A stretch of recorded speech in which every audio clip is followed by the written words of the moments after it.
वो बिना पीछे देखे भागती जा रही थी। उसकी आंखों से तेजी से आंसू बह रहे थे। जब उसने देखा कि वो शौर्य धनंजय की हवेली से काफी दूर आ चुकी है तो उसने गहरी सांस ली। उसके दिल को सुकून महसूस हुआ कि वो उस डेविल की कैद से आजाद हो चुकी है। अभी वो पल भर को रुकी ही थी कि काले रंग की 4 गाड़ियां तेजी से उसकी ओर आईं और उसे घेर कर रुक गईं। वो जो सोच रही थी कि भागने में सफल हो चुकी है, उसे राह फरार मिल चुकी है, लेकिन नहीं जानती थी कि वो एक और बड़ी मुश्किल में फंसने वाली है। शौर्य धनंजय कोई मामूली इंसान नहीं था। वो ऐसे कैसे इतनी आसानी से कुमुद को अपनी पकड़ से छोड़ सकता था। गार्ड तेजी से गाड़ी से उतरे और पीछे की सीट का दरवाजा खोल दिया। बाहर निकलने वाले व्यक्ति को देखकर उसने डर और तकलीफ से अपनी आंखें बंद कर लीं और जोर जोर से नामे सिर हिलाने लगी। उसका जी चाहा कि काश उसे मौत आ जाए और वो इंसान उसके करीब आने से पहले ही इस दुनिया से चली जाए। उसका नन्हा सा दिल उस इंसान के चेहरे की सख्ती को देखकर बुरी तरह कांपने लगा था। उसकी टांगों ने उसका बोझ उठाने से मना कर दिया था और फिर वो वहीं बैठती चली गई।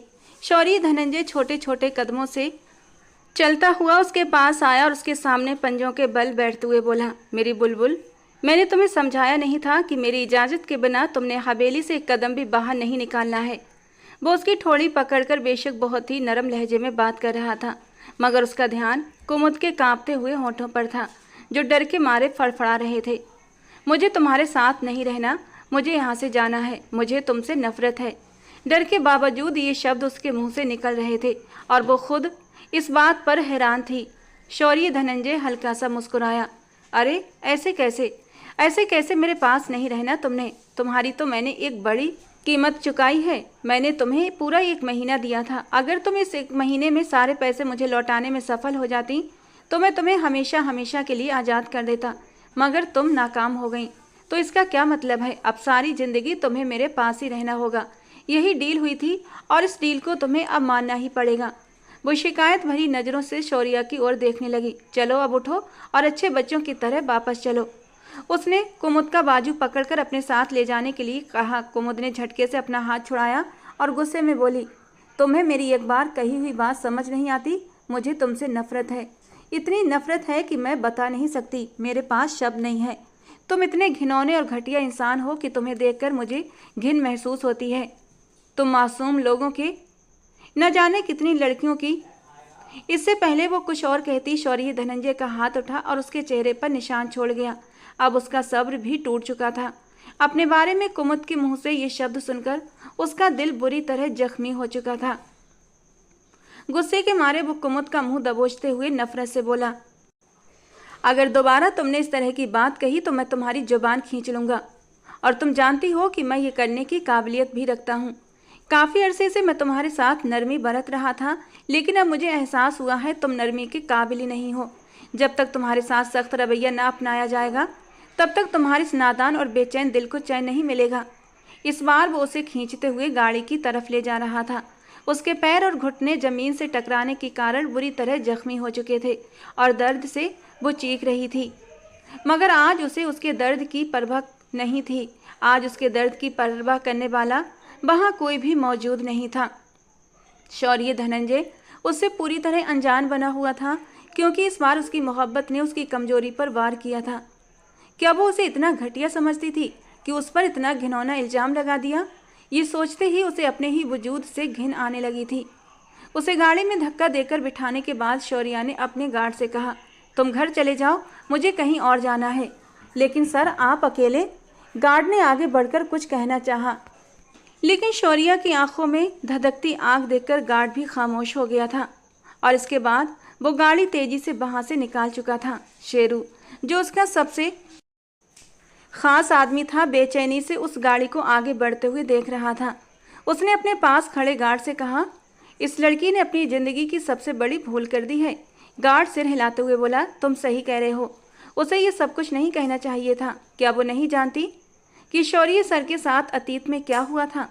इस लड़की ने शौर्य सर के जख्मों को उधेड़ दिया है और इसकी सजा इस लड़की को जरूर मिलेगी। अब भगवान ही इस लड़की की रक्षा करें। शेरू हल्के से हंसा। मुझे नहीं लगता कि उसे इस बारे में कुछ भी पता होगा। खैर, हमें क्या, वो जाने और उनका काम जाने। उस लड़की ने जाने अनजाने गलती की है तो सजा तो भुगतनी ही पड़ेगी। ये कहकर वे अपनी अपनी राह चल दिए। उन्हें अभी और भी बहुत से काम करने थे। अगर वे समय पर उन्हें पूरा न करते तो शौर्य धनंजय की तरफ से एक नया हुक्म आ जाता। शौर्य गाड़ी तेज रफ्तार में चला रहा था, बल्कि ये कहना गलत ना होगा कि उसकी गाड़ी हवा से बातें कर रही थी। सीट बेल्ट लगे होने के बावजूद भी कुमुद बार बार डैशबोर्ड से टकराते टकराते बची थी, और ये देखकर कुमुद को अब डर महसूस होने लगा। वो कांपती हुई आवाज में बोली, भगवान के लिए गाड़ी थोड़ी धीरे चलाओ, मुझे डर लग रहा है। शौर्य ने ठंडी नज़र से उसे देखा और फिर एक तंज भरी मुस्कान के साथ कहा, डरने की क्या बात है, ज़्यादा से ज़्यादा क्या होगा, हमारा एक्सीडेंट हो जाएगा और हम दोनों एक साथ मर जाएंगे। कुमुद गुस्से से बोली, मैं तुम्हारे साथ हरगिज भी मरना नहीं चाहती। वाह, पहली औरत देख रहा हूँ जिसे अपने पति के साथ मरने में इतनी तकलीफ हो रही है, वरना तो पहले ज़माने में पत्नियाँ अपने पति के साथ ही सती हो जाया करती थीं। लेकिन अफसोस, तुम्हारे अंदर बिल्कुल भी पतिव्रता के भाव नहीं हैं। न चाहते हुए भी उसके बोलने का अंदाज कड़वा हो गया था। कुमुद ने गुस्से से उसे जवाब दिया, क्योंकि मैं तुम्हें अपना पति मानती ही नहीं और ना ही कभी मैं तुम्हें अपना पति मानूंगी। तो तुम्हारे लिए पतिव्रता के भाव मन में क्यों पालूं? तुम्हारे लिए तो मेरे मन में बस एक ही भाव है, और वो है नफरत का भाव। मरकर भी तुम्हें अपना पति नहीं मानने वाली। शौर्य धनंजय तीखे शब्दों में बोला, इसीलिए तो मनवाने ले जा रहा हूँ, ताकि तुम्हारे छोटे से दिमाग में, जिसमें सिर्फ और सिर्फ भूसा भरा हुआ है, ये बात घुस जाए कि मैं तुम्हारा पति हूँ, तुम पर अपना हक रखता हूँ और जब चाहूँ अपना हक वसूल भी कर सकता हूँ। ये अलग बात है कि मैं अब तक तुम्हारे साथ नरमी बरत रहा हूँ और तुमसे अपना हक वसूल नहीं किया है, लेकिन अब मुझे लगता है कि मैंने तुम्हें टाइम देकर बहुत बड़ी गलती कर दी है। उसकी सख्त आवाज़ सुनकर कुमुद एक पल के लिए डर गई। घबराते हुए बोली, तुम्हारा मतलब क्या है? हमारे बीच एक डील हुई थी कि तुम 2 महीनों तक मेरे करीब भी नहीं आओगे। शौर्य हंसा, मगर उसकी आंखों में गुस्सा भी झलक रहा था। वो डील मैंने इस शर्त पर की थी, अगर तुम चुपचाप अच्छे बच्चों की तरह मेरे साथ रहोगी, जैसा मैं कहूँगा वैसा ही करोगी, और तुमने कहा भी था कि तुम ऐसा ही करोगी, मेरी हर बात मानोगी। मगर ये तुम्हारी तीसरी बार है जब तुमने हवेली से भागने की कोशिश की है, और इस बार तो तुमने मुझसे बदतमीजी भी की है। वो उसकी आंखों में गुस्से की लाली देख रही थी। पिछले 1.5 महीने से मैं ये सब बर्दाश्त कर रहा हूँ, मगर हर मर्द की सहन शक्ति की एक हद होती है, मेरी भी थी, और अब वो हद ख़त्म हो चुकी है। अब मुझसे किसी भी नरमी की उम्मीद मत रखना। आज मैं तुम्हारे करीब भी आऊँगा, तुम्हारे खूबसूरत वजूद पर अपनी मोहब्बत की मोहर भी लगाऊंगा, और तुम मुझे रोक नहीं सकती। कुमुद ने नफरत से कहा, मुझे तुम जैसे घटिया इंसान से पहले भी कोई उम्मीद नहीं थी, जो लड़कियों का सिर्फ इस्तेमाल करना जानता हो, उसके अलावा उसे और कुछ आता ही ना हो। कुमुद ने फिर उसके ऊपर एक करारा वार किया था, जिस बार को वो सहने की शक्ति नहीं रखता था। शौर्य ने गाड़ी झटके से रोकी और गुस्से से चीखते हुए बोला, अभी और इसी वक्त मेरी गाड़ी से नीचे उतरो। उसकी बात सुनकर कुमुद डर के मारे सिहर उठी थी, क्योंकि चारों ओर घना जंगल था। हवाओं की सरसराहट उस जंगल को और भी भयानक बना रही थी। उसने चारों ओर नजर दौड़ाई और उसका छोटा सा दिल डर के मारे धक धक करने लगा। कांपती आवाज में बोली, ये तुम क्या कर रहे हो? ये तुम क्या कह रहे हो? मैं इस वक्त कहाँ जाऊंगी? शौर्य ने तंज कसते हुए कहा, वहीं जाओ जहाँ तुम पहले जाने के बारे में सोच रही थी। जब हवेली से भागी थी तो मुझसे पूछकर नहीं भागी थी कि कहाँ जाओगी। अभी और इसी वक्त मेरी गाड़ी से नीचे उतरो, वरना मुझसे बुरा कोई नहीं होगा। मैं नहीं उतर रही। कुमुद ने आंखों में आए आंसू पोंछते हुए जल्दी जल्दी ना में सिर हिलाया और इनकार कर दिया। शौर्य धनंजय ने गुस्से से उसकी साइड का दरवाज़ा खोला, उसका बाजू पकड़कर जोर से बाहर खींचा और गाड़ी से बाहर निकालते हुए बोला, तुम जैसी लड़कियों को इज्जत राशि नहीं आती। तुम जैसी लड़कियां प्यार की भाषा समझती ही नहीं हैं। आज की रात यहीं गुजारो। मुझे यकीन है थोड़ी ही देर में भेड़िए तुम्हारा हालचाल पूछने आ जाएंगे, तब तुम्हें अपनी गलती का एहसास होगा। वो अच्छी तरह जानता था कि कुमुद को जानवरों से कितना डर लगता है। अभी कुछ देर पहले जहां वो भाग रही थी वो इलाका कमर्शियल था, मगर अब वे फिर से वीरान जंगल में आ चुके थे।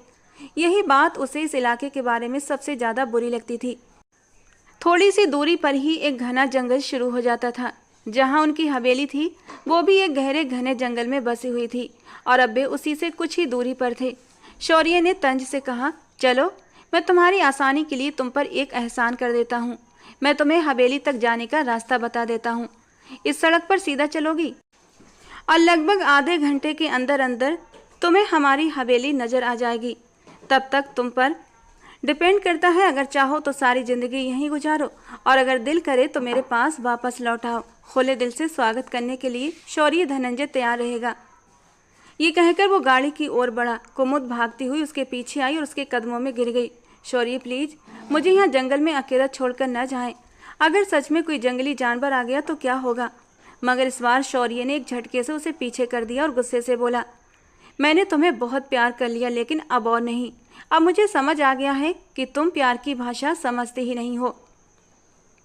जब तक तुम्हारे साथ सख्ती न की जाए तुम्हारा दिमाग ठिकाने नहीं आएगा और तुम्हारे जैसी लड़कियों को समझाना मुझे अच्छे से आता है। ये कहकर शौर्य अपनी गाड़ी में बैठा और एक झटके में अपनी गाड़ी आगे बढ़ा ले गया। कुमुद वहीं अकेली रह गई और दूर तक शौर्य की गाड़ी से उड़ती धूल को देखती रही। धीरे धीरे अब धूल भी उसकी आंखों से गायब होने लगी थी।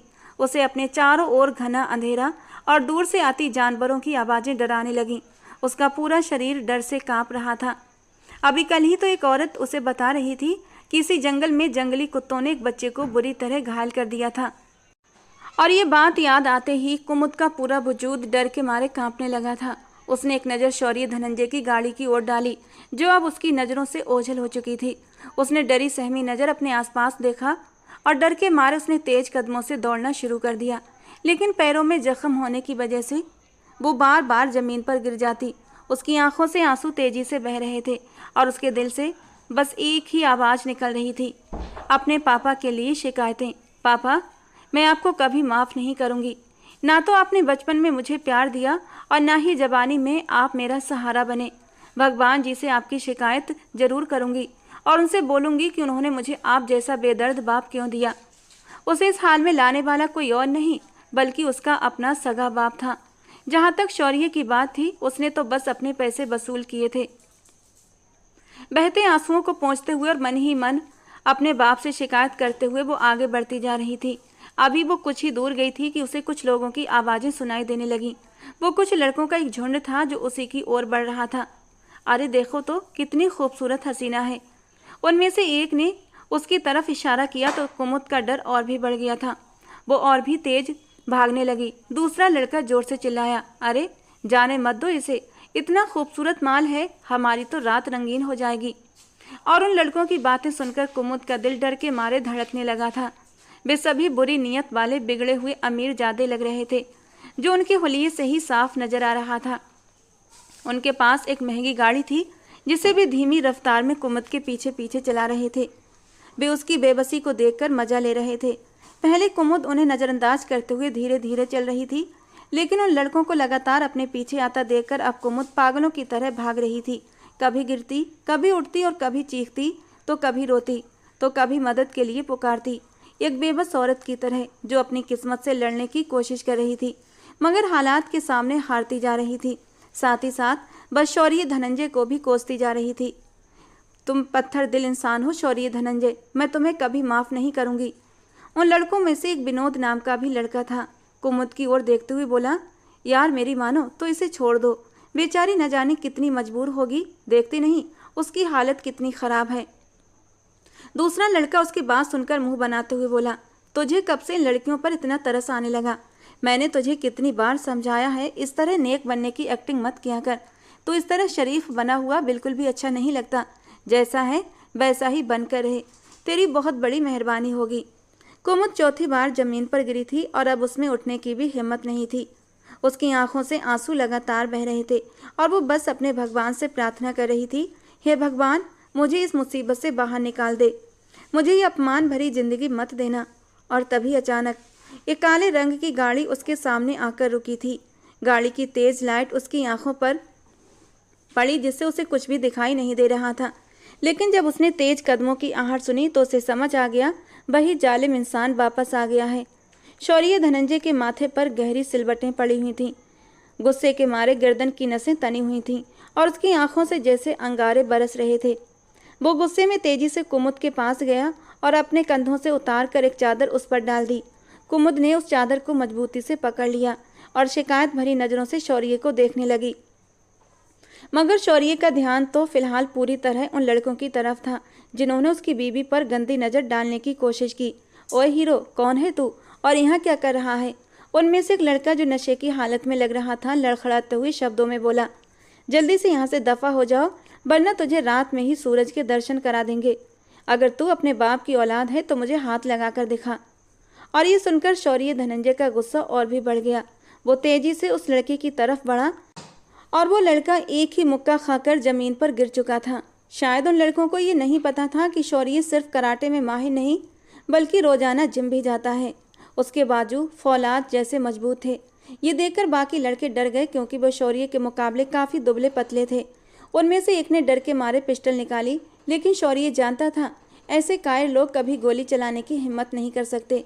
वो मजबूत कदमों से उसकी तरफ बढ़ने लगा और वो लड़का डर के मारे लगातार पीछे हटता जा रहा था।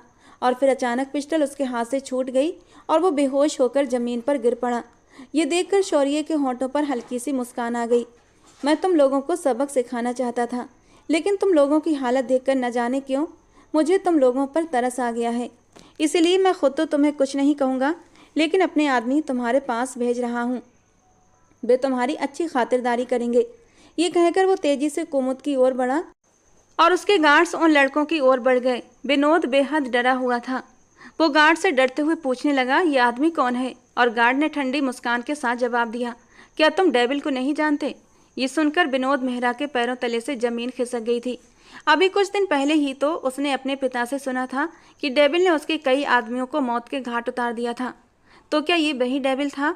वो डरा हुआ भी था, लेकिन उसे बहुत ज़्यादा खुशी भी महसूस हो रही थी, क्योंकि अब उसे उस इंसान की सबसे बड़ी कमजोरी मिल चुकी थी। वो शौर्य धनंजय के गार्ड से बचकर भागने में कामयाब हो चुका था। अब उसे अपने दोस्तों की कोई फिक्र नहीं थी। उसे बस किसी भी तरह ये खबर अपने पिता तक पहुंचानी थी कि अगर हमें उसकी बीवी मिल जाती है तो हम उसे जो चाहे करवा सकते हैं और अपना हर नुकसान पूरा कर सकते हैं।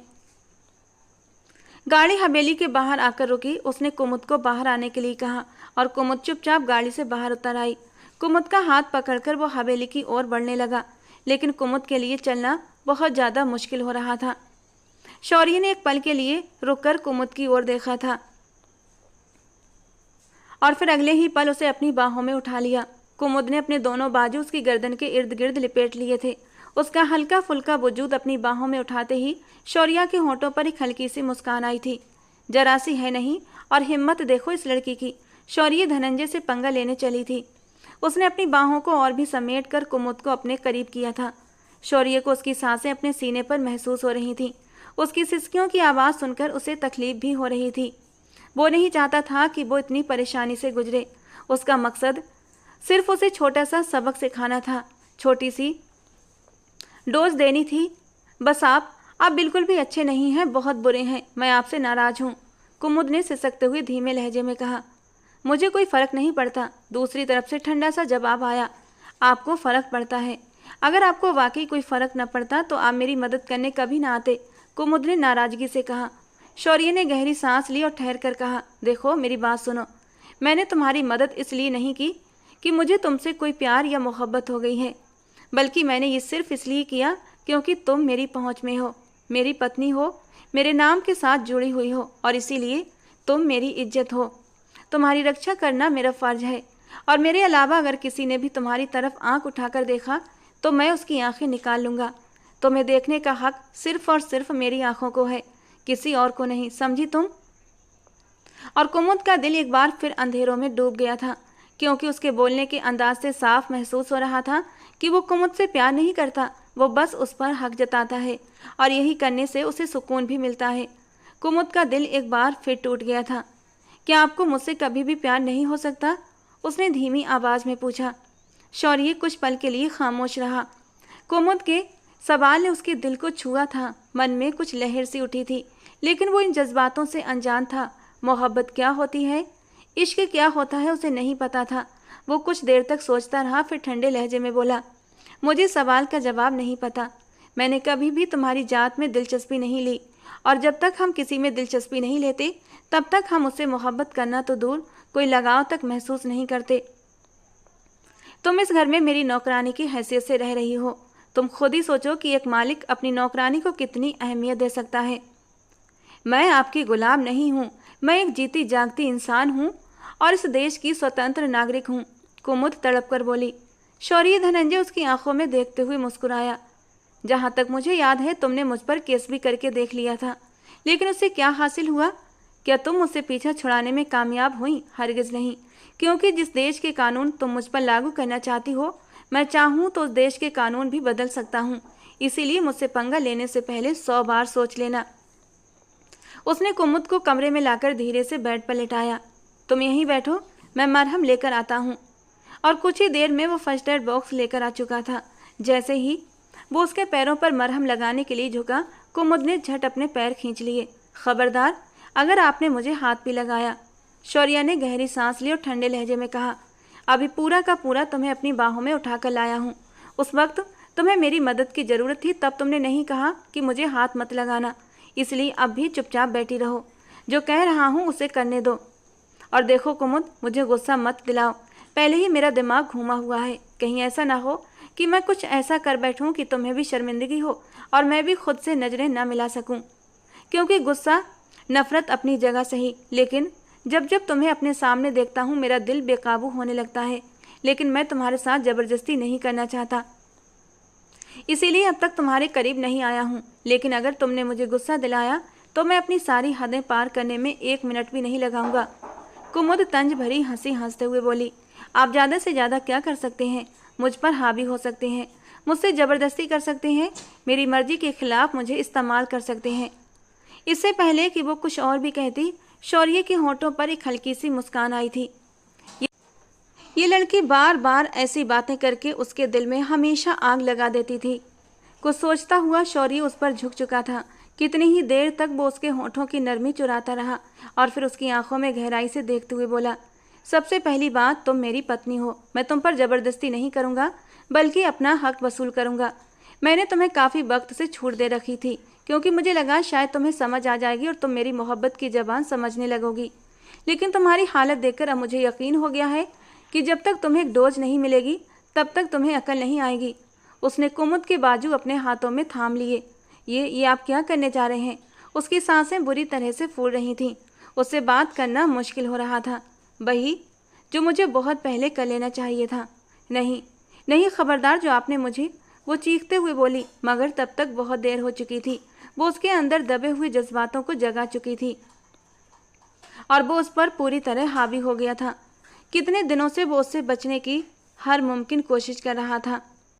जब भी उसका दिल उसकी तरफ हुमकता तो वो अपने दिल को समझा लेता था कि नहीं, अभी नहीं। लेकिन आज जब उसके करीब हुआ तो आज वो उस पर टूट कर बरसा था। सुबह जब कुमुद सोकर उठी तो उसे अपना वजूद बहुत बिखरा बिखरा महसूस हुआ।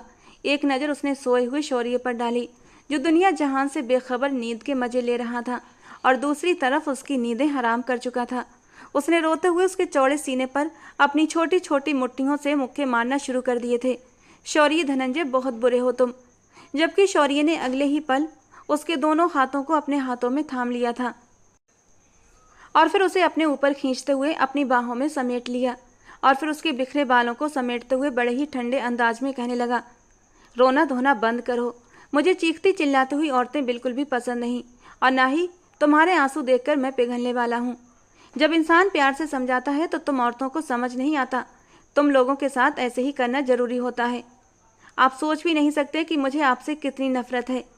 इससे पहले कि वो कुछ और कह पाती, शौर्य ने उसे अपने सीने से हटाया और खुद भी उठकर बैठ गया और उसके कंधे पर सिर रखते हुए बोला, मैं तुम्हारे दिल में अपने लिए मोहब्बत पैदा कर लूँगा, तुम उसकी फिक्र बिल्कुल मत करो। मेरे दिल में कभी भी आपके लिए मोहब्बत पैदा नहीं हो सकती। उसने एक और कोशिश की थी, सोच लो, कहीं ऐसा ना हो कि बाद में तुम रोती हुई मेरे पास आओ और मुझसे मोहब्बत की भीख मांगो, लेकिन उस वक्त मेरा दिल पत्थर का बन चुका हो, जिसमें तुम्हारे लिए कोई जगह न बचे। वो सामान्य अंदाज में बोला था, लेकिन उसकी बात ने कुमुद के दिल को न जाने क्यों हिलाकर रख दिया था। वो गौर से उसके चेहरे को देखने लगी, जो उसके बेहद करीब था। अगर वो चाहती तो उसके चेहरे को छू सकती थी, मगर उसमें इतनी हिम्मत नहीं थी। वो बिना पलकें झपकाए उसके चेहरे को देखती रही। अब शौर्य के लबों पर हल्की हल्की शरारती मुस्कान बिखरने लगी थी। तुम्हारा अपना ही हूँ, जितना चाहो मुझे देख लो, मैं तुम्हें मना नहीं करूँगा। लेकिन प्रॉब्लम ये है, तुम मुझे छुप छुप कर देखती हो और ये बात मुझे बिल्कुल भी अच्छी नहीं लगती। उसके शरारत से बोलने पर कुमुद एक पल के लिए हड़बड़ा गई थी और जल्दी से उसके ऊपर से अपनी नज़रें हटाईं। ऐसी कोई बात नहीं है, मैं आपको क्यों देखूंगी? वो जल्दी से इस बात से मुकर गई थी और इससे पहले लेटकर वो उसकी तरफ से करवट बदलती, शौर्य ने फिर से उसका रुख अपनी ओर कर लिया था। कुमुद, मेरी एक बात कान खोलकर सुन लो। जब मैंने तुमसे शादी की थी तब मेरी नीयत यही थी कि मैं तुम्हें अपनी गुलाम बनाकर ही रखूंगा। जब मन करेगा तुमसे दिल बहलाऊंगा और जब मन करेगा तुम्हें छोड़ दूंगा। लेकिन थोड़ा सा वक्त गुजरा तो मुझे एहसास हुआ कि मैं तुम्हारी जात में दिलचस्पी लेने लगा हूँ। तुम मुझे अच्छी लगने लगी हो। तुम्हारी आंखों में आंसू मुझे तकलीफ देते हैं और तुम्हारे लबों की मुस्कान मुझे सुकून देती है। आज से पहले मैंने कभी भी किसी औरत की तरफ नज़र उठाकर भी नहीं देखा। उनकी जात में दिलचस्पी लेना तो बहुत दूर की बात है। मैं बहुत सीधा साधा और स्ट्रेट फॉरवर्ड इंसान हूँ। जो कुछ मेरे दिल में होता है वो मैं बता देता हूँ और मैंने कभी कुछ भी नहीं छुपाया। अब मैं साफ शब्दों में कह रहा हूँ कि मैं तुमसे बेतहाशा मोहब्बत करता हूँ। अगर मुझे तुमसे मोहब्बत न होती तो कब का तुम्हें इस्तेमाल करके फेंक चुका होता या तुम्हें तुम्हारे बाप के हवाले कर चुका होता। मगर मुझे तुमसे मोहब्बत थी और जिनसे मोहब्बत की जाती है उनका ख्याल रखा जाता है और सबसे बढ़कर उनकी इज्जत की जाती है। पिछले 2 महीने से मैं तुम्हारा हर तरह से ख्याल रखने की कोशिश कर रहा हूँ। तुम्हें बेतहाशा मोहब्बत भी दी, तुम्हारी हर ज़रूरत पूरी की, तुम्हारी हर जिद मानी, यहाँ तक कि तुमने मुझे गालियाँ भी दी और अभी अभी जो तुमने मुझे मारा भी है। फिर भी मैंने तुमसे कुछ नहीं कहा। मगर कल मेरे सब्र का पैमाना लबरेज हो गया था। रात को जो कुछ भी हुआ वो मैं करना नहीं चाहता था। मैं तुम्हारे साथ कभी भी ज़बरदस्ती नहीं करना चाहता था क्योंकि मैंने तुमसे मोहब्बत की है। लेकिन कल तुमने मुझे बार बार गुस्सा दिलाया था और बस यही मेरे अंदर एक कमजोरी है। जब मुझे गुस्सा आता है तो मुझे कुछ भी दिखाई नहीं देता और अब तुम भी अपने दिमाग में ये एक छोटी सी बात बिठा लो कि तुम मुझसे कभी भी दूर नहीं हो सकती क्योंकि मैं तुम्हें कभी भी खुद से जुदा नहीं करूँगा। कहते कहते उसने अपने दिल पर कुमुद का हाथ रखा था। ये सिर्फ और सिर्फ तुम्हारे लिए ही धड़कता है। अगर तुम इससे दूर गई तो ये धड़कना बंद कर देगा। उसने अपनी आंखें पूरी खोली, कुमुद की आंखों में देखने लगा। कुमुद ज़्यादा देर तक उसकी आंखों में देख न पाई। उसकी आंखें बहुत ही नशीली थीं और नींद की खुमार से भरी हुई थीं। अपनी बात कहकर वो एक झटके से उठ बैठा और कुमुद से बोला, जाओ जल्दी से जाकर मेरे लिए नाश्ता बनाओ। आज मैं तुम्हारे हाथों का नाश्ता करना चाहता हूँ। जबकि कुमुद चुपचाप उठकर बाहर आ गई थी। शौर्य को लग रहा था कि शायद इस लड़की को अब अकल आ चुकी है या फिर वो उसकी बातें समझ गई है। लेकिन वो नहीं जानता था कि कुमुद के दिमाग में तो कुछ और ही चल रहा था। मैं तुम्हें कभी भी माफ़ नहीं करूँगी शौर्य। तुम ये मत सोचना कि मैं खामोश हूँ तो इसका मतलब ये है कि मैंने तुम्हारी सारी बातें सुन ली हैं और मान ली हैं। मैं तुम्हारी असलियत के बारे में अच्छे से जानती हूँ और जब तक मैं तुम्हें पुलिस के हवाले नहीं कर देती तब तक चैन से नहीं बैठूंगी। वो भूल गई थी कि शौर्य का तो कुछ भी नहीं बिगड़ने वाला, बल्कि एक बार फिर से वो अपना ही नुकसान करने वाली थी और इस बार उसे माफ़ी भी मिलना मुश्किल होगी। दिन का वक्त था। वो लॉन में टहल रही थी जब वो छोटे छोटे कदम उठाता हुआ उसके पास आया। शौर्य को देखकर उसने अपने लबों पर ज़बरदस्ती मुस्कान सजा ली। मेरी कुमुद तो आज बहुत खिली खिली लग रही है। उसने आज पीले रंग का खूबसूरत सा सूट पहन रखा था जिसमें उसका रंग और भी निखरा हुआ मालूम हो रहा था। आपकी संगत जानलेवा ही इतनी थी कि मेरे पास खुलने के अलावा और कोई रास्ता ही नहीं था। उसने दांत भींचते हुए कहा, तो तुम अभी तक मुझसे नाराज हो? वो धीरे से जाकर उसके करीब खड़ा हो गया था और उसके कंधे पर अपनी बाहें रखकर उसके चेहरे की ओर देखने लगा। मैं आपसे नाराज नहीं हूँ, मुझे सिर्फ और सिर्फ आपसे एक शिकायत है। उसने अपनी नज़रें झुकाई हुई थीं। जब काफ़ी देर तक कोई जवाब ना आया तो उसने बेख्याली में नज़रें उठाकर देखा। शौर्य बहुत गौर से उसे देख रहा था। मैं चाहता हूँ कि मेरी एक नहीं बल्कि 4 प्यारी प्यारी सी बेटियाँ हों और वो बिल्कुल चारों तुम जैसी हों। उसने अनोखी सी फरमाइश की थी। उसकी बात सुनकर कुमुद के गाल लाल हो गए थे। ये आप कैसी बातें कर रहे हैं? क्या मतलब कैसी बातें कर रहा हूँ? माँ तो तुम्हें बनना ही है और अब तो मैं कोशिश करूँगा तुम्हें जल्द से जल्द ये तोहफा दे सकूँ। वो शरारती अंदाज में बोला था तो वो शर्म से पानी पानी हो गई। इससे पहले कि वो वहाँ से जाती, शौर्य ने जोर से उसका बाजू पकड़ा और अपनी ओर खींचते हुए कहा, सुनो, मैं तुम पर दोबारा से एतबार कर रहा हूँ। इस बार मेरा एतबार मत तोड़ना वरना मैं चकनाचूर हो जाऊँगा। तुम नहीं जानती, एक बार पहले भी मैं टूटा था और मेरी किर्चियों से सबसे ज़्यादा नुकसान मेरे आसपास के लोगों को ही हुआ था। मैं नहीं चाहता तुम्हें किसी भी किस्म का कोई नुकसान पहुँचे, इसलिए अब जो भी करना सोच समझ कर करना। अपना बाजू छुड़ाकर वो भागती हुई कमरे में चली गई जबकि शौर्य उसकी पीठ को देखता रहा। उसने कुर्सी के साथ टेक लगा ली और अपने अतीत के बारे में सोचने लगा। वो दिन शौर्य आज तक नहीं भूल पाया जब पहली बार वो उस लड़की की तरफ आकर्षित हुआ था, जब पहली बार उसने उसे देखा था। बल्कि उसके साथ साथ एक बिजनेसमैन भी था और उसका बिजनेस दूर दूर के देशों तक भी फैला हुआ था। उसके बिजनेस के इतना व्यापक होने के पीछे एक वजह थी, वो बहुत ही ईमानदार इंसान था। उसे झूठ, फरेब और धोखे से सख्त नफरत थी, चाहे वो अपने आपसी रिश्तों में हो या फिर बिजनेस में। जो भी लोग उसे धोखा देने की कोशिश करते थे वो उन्हें अपनी ज़िंदगी से पूरी तरह निकाल देता था, कभी उनकी तरफ दोबारा नज़र उठाकर भी नहीं देखता था। यूनिवर्सिटी के इवेंट में उसने पहली बार कुमुद को देखा, जो अनारकली का किरदार निभा रही थी। वो बहुत ही प्यारी और मासूम लग रही थी। आज से पहले उसने इतनी कीमती खूबसूरती को नहीं देखा था। न चाहते हुए भी वो उसकी पर्सनालिटी में दिलचस्पी लेने लगा। पूरे शो में उसकी नज़रें सिर्फ उसी पर जमी रहीं। ये बात मीडिया ने भी नोट कर ली थी और उसके बाद में उसकी वीडियो भी वायरल हो गई थी, जिसे शौर्य ने कुछ ही घंटों में इंटरनेट से हटवा दिया था। कुमुद को भी शो के दौरान लगातार महसूस हो रहा था कि कोई उसे बहुत ही गौर से देख रहा है, जिसकी वजह से वो बार बार कंफ्यूज भी हो रही थी। शो ख़त्म होने के बाद जब उसने उस दिशा में देखा तो एकदम से कांप उठी थी, क्योंकि वो इंसान कोई और नहीं बल्कि उसके पिता का सबसे बड़ा दुश्मन था। कुमुद के पापा एक बहुत बड़े बिजनेसमैन थे और बिजनेस के मामले में किसी भी तरह की लापरवाही नहीं करते थे। उन्हें अपने बिजनेस से बेहद मोहब्बत थी और उसे खड़ा करने के लिए उन्होंने न सिर्फ अपनी मेहनत बल्कि बहुत सारा वक्त भी लगा दिया था। यही वजह थी कि वे अपनी इकलौती बेटी को भी वक्त और मोहब्बत नहीं दे पाए थे, जिसकी शिकायत कुमुद को हमेशा रहती थी। वो अक्सर अपने पापा के सामने रोने लगती कि आपके पास मुझे देने के लिए दिन के 5 मिनट भी नहीं हैं। उसकी माँ का तो उसके बचपन में ही निधन हो गया था। उसके पिता ने दूसरी शादी भी नहीं की थी, या फिर शायद वो जानबूझकर किसी जिम्मेदारी में बंधना नहीं चाहते थे। दोनों बाप बेटी अकेले ही एक ही घर में रहते थे। बचपन से लेकर अब तक वो अपने सारे काम खुद ही संभालती आ रही थी, क्योंकि उसके पापा ने साफ साफ कह दिया था कि मैं तुम्हें संभाल नहीं सकता। मैं तो तुम्हें तुम्हारी नानी के पास भेजना चाहता था, मगर वो तुम्हें रखने के लिए तैयार नहीं है। अब जो भी करना है तुम्हें खुद ही करना होगा। अगर पैसों की ज़रूरत हो तो मुझसे कह सकती हो, लेकिन इसके अलावा मुझसे किसी भी चीज़ की उम्मीद मत रखना। वो हैरान थी, आखिर वो किस तरह के पिता हैं जिन्हें अपनी बेटी की जरा भी परवाह नहीं और जिन्हें उसकी परेशानियों तक का पता नहीं। रात के खाने पर ही उसकी अपने पापा से मुलाकात हो पाती थी, वो भी सिर्फ 15-20 मिनट की खामोशी में ही वो गुजर जाता था। अगर भी कभी कुछ कहते भी थे तो सिर्फ अपने बिजनेस के बारे में या कभी कभार उसकी पढ़ाई के बारे में पूछ लेते थे। जिंदगी में पहली बार उन्होंने उसकी जात में तब दिलचस्पी ली थी जब उसके नंबर बहुत कम आए थे। उन्होंने उस वक्त उसे अपने कमरे में बुलाया और गुस्से से चिल्लाते हुए बोले, मैं तुम्हारी फीसें इसलिए नहीं भर रहा कि तुम मुझे ऐसी प्रोग्रेस दिखाओ, इससे तो अच्छा है मैं तुम्हें किसी सरकारी स्कूल में डाल दूँ। अब वो अपने पापा को कैसे बताती? वो पढ़ाई पर ध्यान देने की कोशिश तो करती है, लेकिन डिप्रेशन की वजह से ऐसा कर नहीं पाती।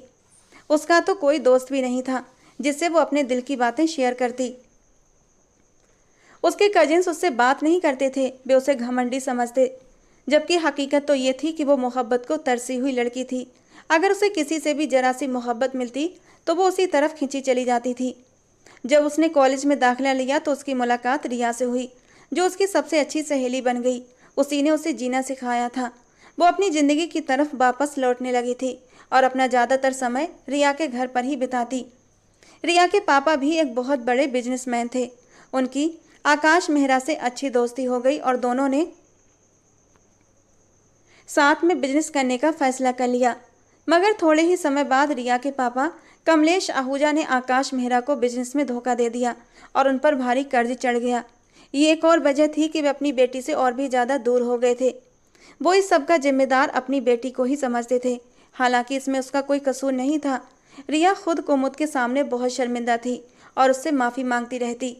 इस बिजनेस को दोबारा से स्थापित करने के लिए उन्होंने शौर्य धनंजय से कर्ज लिया था और उससे वादा किया था कि वे 2 महीनों के बाद ही ये कर्ज ब्याज के साथ चुका देंगे। यही पहली बार था जब उनकी मुलाकात शौर्य से हुई थी। 2 महीने गुजर चुके थे, लेकिन उनका बिजनेस संभलने की बजाय और भी डूबता चला गया। मजबूरी में उन्होंने और ज़्यादा कर्ज ले लिया और अब वे पूरी तरह कर्ज में डूब चुके थे। उस लड़की को पहली बार देखने के बाद शौर्य उसके पीछे चला आया ताकि उससे बात कर सके, जबकि कुमुद उसे देखकर गुस्सा हो गई, क्योंकि उसे लड़कों से बात करना बिल्कुल पसंद नहीं था। वो उसे वक्त की बर्बादी समझती थी। शौर्य भी उसे एक फ्लर्टी लड़का ही लगा था। मेरी एक बात तो सुन लो, मुझे तुमसे कुछ कहना है। शौर्य चाहता था वो अपनी मोहब्बत का इजहार अभी और इसी वक्त कर दे, क्योंकि वो कोई भी बात अपने दिल में रखने का आदी नहीं था। वो इतना समझदार जरूर था कि उसे पता था कि अब वो सारी ज़िंदगी सिर्फ इसी लड़की के साथ बिताएगा। मगर मुझे अब से कोई बात नहीं करनी, बेहतर होगा मेरे रास्ते से हट जाएं। ऐसे कैसे बात नहीं करोगी? तुम जानती भी हो कि मैं कौन हूँ। शौर्य का खानदानी घमंड फिर से जाग उठा था। तुम्हारी हरकतें देखकर तो बिल्कुल भी नहीं लगता कि तुम खानदानी हो, क्योंकि अगर तुम खानदानी होते तो कभी भी किसी लड़की के पीछे ना आते और उसे परेशान न करते। ये सुनकर शौर्य का दिमाग गुस्से के मारे भड़क उठा था। वो वैसे भी गुस्से का बहुत तेज था, मगर न जाने क्यों इस लड़की की वजह से खुद को संभाले हुए था। इससे पहले वो वहाँ से जाती, शौर्य ने उसका हाथ पकड़ लिया और बेख्याली में ही कुमुद का हाथ उठा और शौर्य के चेहरे पर निशान छोड़ गया। उसने उंगली उठाकर शौर्य को धमकी देते हुए कहा, आज के बाद मुझे हाथ लगाने से पहले 100 बार सोच लेना, वरना मुझसे बुरा कोई नहीं होगा। ये कहकर वो वहाँ से चली गई। शौर्य के गार्ड्स तेजी से आगे आए और शौर्य के पास आते हुए बोले, साहब अगर आप कहें तो हम उस लड़की को उठा लें। खबरदार, जो तुम लोगों ने ऐसा कुछ भी सोचा। शौर्य ने अब तक अपना हाथ अपने चेहरे पर रखा हुआ था। ये पहली बार हुआ था कि किसी लड़की ने उस पर हाथ उठाया था और उसकी आंखों में आंखें डालकर बात की थी। वाकई उस लड़की में कुछ खास बात जरूर थी। इसके बारे में पता लगा और मुझे बताओ ये कौन है, कहाँ से है और क्या करती है। जी सर, आप बेफिक्र रहें। कुछ ही समय बाद उसे सारी जानकारी मिल गई थी कि वो उसके कर्जदार की बेटी है। शौर्य के होंठों पर हल्की सी मुस्कान आ गई। सबसे पहले उसने इज्जत के साथ आकाश मेहरा से बात करने का फैसला किया और कहा, आप अपनी बेटी की शादी मुझसे कर दीजिए। ऐसा कैसे हो सकता है? वो अभी बहुत छोटी है और आपसे उम्र में काफ़ी छोटी होगी, कम से कम 12 साल तो छोटी ही होगी। देखो, मेरा दिमाग ख़राब मत करो। इस तरह की बातें मुझे बिल्कुल भी अच्छी नहीं लगती। तुम पहले ही मेरे कर्जदार हो। अगर तुम चाहते हो कि मैं तुम्हारा सारा कर्ज माफ़ कर दूं, तो इस लड़की को मेरे हवाले कर दो। वो इस वक्त ड्राइंग रूम में उसके पापा से बातें कर रहा था, जबकि कुमुद बाहर खड़ी उनकी सारी बातें सुन रही थी। जब उसने ये सब सुना तो ऐसा लगा जैसे उसके पैरों तले से ज़मीन खिसक गई हो। वो तो सोच भी नहीं सकती थी कि इंसान इतना गिरा हुआ हो सकता है कि उसकी मजबूरी का सौदा करने आ पहुंचा। उसके बाप को ब्लैकमेल कर रहा था और जब उसके पिता का जवाब आया तो उसकी आखिरी उम्मीद भी टूट गई। आकाश मेहरा ने कहा, ठीक है, तुम मुझसे शादी कर सकते हो, लेकिन बदले में मुझे एक मोटी रकम भी दोगे, जिससे कि मैं अपना बिजनेस फिर से खड़ा कर सकूं। अरे मेरे प्यारे ससुर साहब, आप टेंशन क्यों लेते हैं? आपको इतना पैसा दूंगा कि आप दूसरा बिजनेस भी शुरू कर सकें। शौर्य खिलखिलाकर हंसते हुए बोला और वहाँ से बाहर निकल गया। दरवाजे के करीब ही कुमुद उसे खड़ी मिली, जो खूंखार नज़रों से उसे घूर रही थी। तुम एक नंबर के घटिया इंसान हो। मैं तुमसे कभी भी शादी नहीं करूँगी। ये बात मुझसे नहीं, बल्कि अपने बाप से जाकर करो, जो तुम्हारा सौदा कर चुके हैं, और अब से तुम मेरी गुलाम हो। शाम को ही आ रहा हूँ अपने आदमियों को लेकर। तुमसे शादी करके हमेशा हमेशा के लिए तुम्हें अपने साथ ले जाऊँगा और कोई भी मुझे रोक नहीं सकेगा, यहाँ तक कि तुम खुद भी नहीं। क्यूट लिटिल गर्ल, वो उसके माथे पर उंगली रखकर उसे पीछे धकेलता हुआ बोला था और गुस्से से उसका मुंह लाल हो गया और शौर्य को यह देखकर बहुत सुकून मिल रहा था। इसके बाद कुमुद अपने पिता के पास गई और चिल्लाते हुए बोली, आप मेरे साथ ऐसा कैसे कर सकते हैं? मैंने तुम्हारे साथ कुछ भी गलत नहीं किया है कुमुद। वो इंसान तुमसे प्यार करता है और तुमसे शादी भी करना चाहता है। तुम उसके साथ बहुत खुश रहोगी। मैंने उसकी आंखों में तुम्हारे लिए मोहब्बत की चमक देखी है। पापा, क्या आप भूल गए? कल रात आपने खुद ही मुझे बताया था कि वो आदमी कितना घटिया है। उस पर गैर कानूनी गतिविधियों के शामिल होने का शक है। इसके अलावा वो लड़कियों की, आप कैसे सोच सकते हैं कि मैं अपने देश के गद्दार से शादी करूंगी? मैं तो ऐसा कभी सोच भी नहीं सकती। अगर आपने मुझ पर ज़बरदस्ती करने की कोशिश की तो मैं ये घर छोड़कर चली जाऊंगी। इससे पहले कि वो कुछ और कहती, मेहरा साहब ने नौकरानी को आवाज़ दी और कहा, मैडम जी को उनके कमरे में ले जाओ और दरवाज़ा बंद कर दो, और जब तक मैं न कहूँ तब तक इन्हें बाहर आने की इजाज़त नहीं है। अब ये सिर्फ शादी के वक्त ही बाहर आएगी। नौकरानी उसे खींचते हुए कमरे में ले गई। कुमुद चीखती चिल्लाती रही, मगर कोई भी उसकी बात सुनने को तैयार नहीं था और शाम को उसकी शादी ज़बरदस्ती शौर्य से करवा दी गई। उसने गन पॉइंट पर कुमुद से शादी की थी, जिससे कि उसके दिल में शौर्य के लिए नफरत और भी बढ़ गई। और रात के वक्त जब शौर्य कमरे में दाखिल हुआ तो कुमुद चादर सिर से लेकर पांव तक ओढ़े आराम से बिस्तर पर लेटी हुई थी। ये देखकर उसके माथे पर बल पड़ गए। वो तेजी से उसके पास गया और चादर हटाते हुए गुस्से से बोला, ये क्या बदतमीजी है। वो जो थोड़ी देर पहले ही सो गई थी आंखें मलते हुए उठ बैठी। ये बात तो मुझे आपसे पूछनी चाहिए कि क्या बदतमीजी है। आपको दिख नहीं रहा कि मैं सो रही थी? अच्छी तरह दिख रहा है, लेकिन क्या तुम्हें किसी ने तमीज नहीं सिखाई कि सुहागरात को दुल्हन अपने पति का इंतजार करती है और तब तक श्रृंगार नहीं उतारती जब तक कि वो उसकी तारीफ ना कर दे। पहली बात तो ये है मिस्टर कि मैं आपको अपना पति मानती ही नहीं, और दूसरी बात, इससे पहले कि वो आगे कुछ कहती शौर्य उसके ऊपर झुक गया और उसकी बाकी की बात होठों के अंदर ही दम तोड़ चुकी थी। वो बेखुदी में उसके होठों की नरमी चुराने लगा था। अच्छा, पहली बात तो तुम्हारी समझ में आ गई, अब दूसरी बात बताओ कि वो क्या है। वो शरारती अंदाज में बोला, और उसके कांपते हुए वजूद को देखना उसे बहुत अच्छा लग रहा था। वो असल में वो हकलाने लगी थी। उससे बात पूरी करना मुश्किल हो रहा था। शौर्य के नरम होठों का स्पर्श उसे अभी भी अपने होठों पर महसूस हो रहा था। हाँ हाँ, मुझे सुनाई दे रहा है, बोलो आगे। शौर्य फिर से मुस्कुराते हुए बोला, प्लीज मुझसे दूर हो जाओ। अब की बार उसकी आंखों से आंसू निकलने लगे और उसे अपनी बेबसी का एहसास हुआ। उसकी आंखों में आंसू देखकर शौर्य एक पल के लिए घबरा गया और तेजी से उठकर बैठ गया। उसने कभी किसी औरत को इस तरह रोते हुए नहीं देखा था। जब वो छोटा था तभी उसके माँ बाप का देहांत हो गया था। उसकी परवरिश उसके चाचा ने की थी। उसके पापा का बहुत बड़ा बिजनेस था जो उसे विरासत में ही मिला था। उसने उस बिजनेस को बखूबी संभाला भी था। उसके चाचा बहुत ही अच्छे इंसान थे जो सब कुछ उसे सौंप कर दूसरे देश में बस गए थे। शौर्य के पास बेहिसाब दौलत थी, जिसकी वजह से उसके पास ढेरों गार्ड्स और हथियार भी थे। देश में जो भी गैर कानूनी काम होते उसे सबसे पहले शौर्य और पुलिस को जवाब देना पड़ता था। वो अपने देश से बेइंतहा मोहब्बत करता था और अपने देश के लिए वो कुछ भी कर सकता था, मगर उसके बारे में झूठी अफवाहें फैलाई गई थीं, जिनमें से कुछ कुमुद ने भी सुनी थी। यही वजह थी वो उससे नफरत करती थी, लेकिन जहाँ तक औरतों की इज्जत की बात थी तो वो उनका बेहद सम्मान करता था। पिछले महीने भी उसने 2 ट्रकों को छुड़वाया था जिन्हें दूसरे देश में लड़कियों की भेजा जा रहा था, और यहाँ ये लड़की उस पर इल्ज़ाम लगा रही थी कि वो औरतों की इज्जत का दुश्मन है। यही बातें उसे गुस्सा दिलाती थीं और वो चाहता था कि कुमुद के दिल से सारी गलतफहमियां मिटा दे। मैं आपसे एक ज़रूरी बात करना चाहती हूँ। सुहागरात को ही उसने कुछ बातें साफ कर दी थी। मैं इस रिश्ते के लिए मानसिक रूप से तैयार नहीं हूँ, मुझे थोड़ा वक्त चाहिए। तुम्हें जितना वक्त चाहिए मैं तुम्हें देने के लिए तैयार हूँ, मगर इस दौरान मैं चाहता हूँ कि तुम मेरे साथ वफादारी करो। किसी भी तरह का धोखा मत देना, क्योंकि मुझे धोखेबाज लोगों से सख्त नफरत है। मैं वादा करती हूँ कि कभी भी आपको धोखा नहीं दूंगी।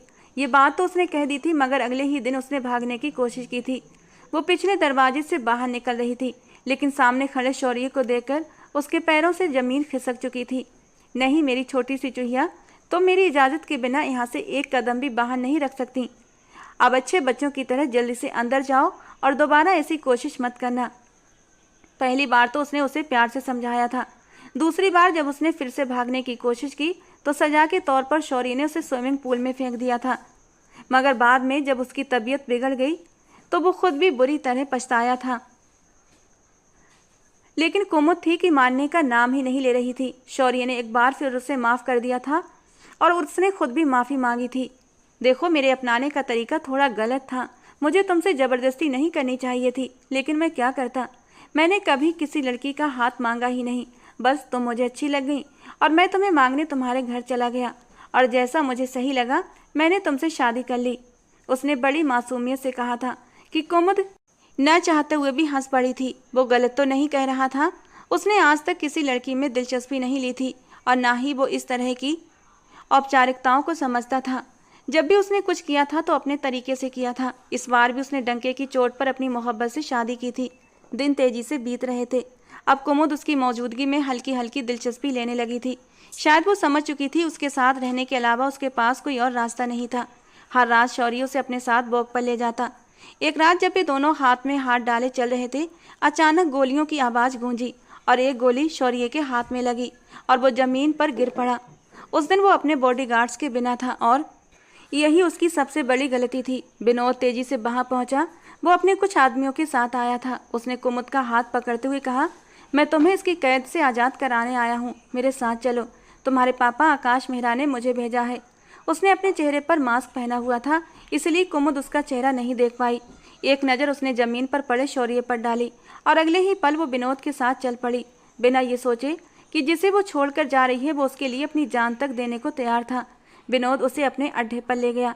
वहां पहुंचकर कुमुद को एहसास हुआ कि उसके साथ बहुत बड़ा धोखा हुआ है। विनोद जोर से हंसते हुए बोला, मैंने अपनी पूरी जिंदगी में तुमसे ज़्यादा बेवकूफ़ लड़की नहीं देखी। अब वो भी होश की दुनिया में आ चुकी थी। उसे अपनी गलती का एहसास हुआ था, मगर अब पछताने के अलावा और कोई रास्ता भी नहीं था। तुम्हारी हिम्मत भी कैसे हुई? इससे पहले वो विनोद पर झपटती, उसने कुमुद के हाथों को मजबूती से पकड़ लिया। नहीं मेरी रानी नहीं, अगर तुमने मुझ पर हाथ उठाया तो मैं तुम्हें बिना हाथों का कर दूंगा। उसकी आवाज़ में नफरत घुली हुई थी। तुम्हारे पति ने हमारा ट्रक पकड़वा दिया था, जिसकी वजह से हमें बहुत नुकसान हुआ था। जब तक वो हमारा नुकसान पूरा नहीं करेगा तब तक तुम्हें उसके हवाले नहीं किया जाएगा। जब शौर्य को होश आया तो उसकी बाह में तेज दर्द हो रहा था। कुछ देर पहले की सारी घटनाएं उसकी आंखों के सामने घूमने लगीं कि कैसे कुमुद उस अनजान आदमी का हाथ थामकर उसे दर्द में तड़पता हुआ छोड़कर चली गई थी। जिंदगी और मौत में झूलते शौर्य की उसने बिल्कुल भी परवाह नहीं की थी। उसका दिल तकलीफ से छलनी हो गया। कुमुद ने उसे एक बार फिर से धोखा दिया था। वो दर्द से चीख रहा था, लेकिन ये दर्द उसके बाजू का नहीं बल्कि वो था जो अपने दिल में महसूस कर रहा था। लगभग 1 महीना बीत चुका था और शौर्य ने अभी तक उन लोगों को कोई कॉल नहीं की थी। अब विनोद भी बहुत ज़्यादा तंग आ चुका था, क्योंकि कुमुद की हरकतें बर्दाश्त के बाहर हो रही थी। मैंने तुम्हारी बीवी को अपने कब्जे में रखा हुआ है, तो उसे अपने कब्जे में ही रहने दो, शौर्य ने लापरवाही से कहा। इसका क्या मतलब है? विनोद के तो पसीने छूट गए थे। मतलब साफ है, मुझे उसकी ज़रूरत नहीं। तुम उसके साथ जो चाहे वैसा कर सकते हो। वो हद से ज़्यादा सुकून में था। तुम्हें अंदाज़ा भी है कि तुम क्या कह रहे हो? विनोद ने बेचैनी से कहा। हाँ, मुझे अच्छी तरह अंदाज़ा है। अब वो तुम्हारी हुई, उसके साथ जो चाहे करो। स्पीकर ऑन था और ये सारी बातें कुमुद खुद भी सुन रही थी। उसकी आंखों से आंसू तेजी से बहने लगे। उसका गुस्सा बढ़ता जा रहा था। अब विनोद भी पूरी तरह तंग आ चुका था। ठीक है, जब इसके पति ने खुली इजाज़त दे दी तो इसका फ़ायदा उठा लूँ, वरना मैं तो इसके पति को ब्लैकमेल करने की खातिर अब तक इसके करीब भी नहीं गया था। वो उसकी तरफ बढ़ा ताकि उसे अपने कब्जे में कर सके, मगर तभी किसी ने उसके सर पर जोर से कोई चीज़ मारी और वो बेहोश होकर गिर पड़ा। वो व्यक्ति नकाब में था। उसने कुमुद से कहा, आप जल्दी से यहाँ से भाग जाएं। कुमुद वहाँ से भागने में कामयाब हो गई और जब वो अपने घर पहुँची तो सीधा अपने कमरे में गई और शौर्य का गिरेबान पकड़कर झकझोरते हुए चिल्लाई, तुम कितने गिरे हुए इंसान हो। शौर्य ने ठंडे लहजे में कहा, देखो लड़की, मेरा गिरेबान छोड़ो। अब तुम्हें मुझसे कोई हक नहीं। मैं तुमसे पूछ रही हूँ कि तुमने मेरी मदद की कोशिश क्यों नहीं की? क्यों करता? जब तुम मुझे मरने के लिए वहाँ छोड़ गई थी तो मैंने भी फैसला कर लिया कि तुम्हें वहीं छोड़ दूँ। कुमुद जमीन पर बैठ गई और फूट फूट कर रोने लगी। ना तो तुम मुझसे मोहब्बत करते हो और ना ही मेरे पापा मुझसे मोहब्बत करते हैं। मुझसे कोई भी प्यार नहीं करता। पहले पापा ने मुझे छोड़ दिया, उन्हें मेरी कोई परवाह नहीं थी, और अब तुमने भी मुझे छोड़ दिया। शौर्य ने गहरी सांस ली और धीमी आवाज़ में कहा, तुम जानती हो कि तुम मेरे साथ चाहे जितनी भी ज्यादती कर लो, मगर तुम्हारे आंसू फिर भी मुझसे बर्दाश्त नहीं होते। मेरा दिल दुखता है। आंसू बहाना बंद करो, मुझे तकलीफ़ हो रही है। वो एक पल के लिए रुका और फिर गंभीर लहजे में बोला, जिस इंसान ने तुम्हें वहाँ से छुड़वाया उसे मैंने ही वहाँ भेजा था। वो 24 घंटे तुम्हारे ही साथ रहता था ताकि तुम्हें किसी तरह का नुकसान न पहुँचे। जहाँ तक उस घटिया इंसान की मांगों का सवाल था तो मैं मरकर भी पूरा नहीं कर सकता था। अगर मैं चाहता तो अगले ही दिन तुम्हें वहाँ से निकलवा सकता था, लेकिन मैं ये देखना चाहता था तुम खुद सच्चाई जानने के बाद क्या करोगी। शौर्य की आंखों में सुकून झलक रहा था। और तुम यकीन नहीं कर सकती, तुम्हें यह देखकर मुझे कितनी खुशी महसूस हो रही है। अगर तुम चाहती तो अपने पापा के पास भी जा सकती थी, मगर तुम मेरे पास आई। उसके लबों पर हल्की मुस्कान आ गई थी।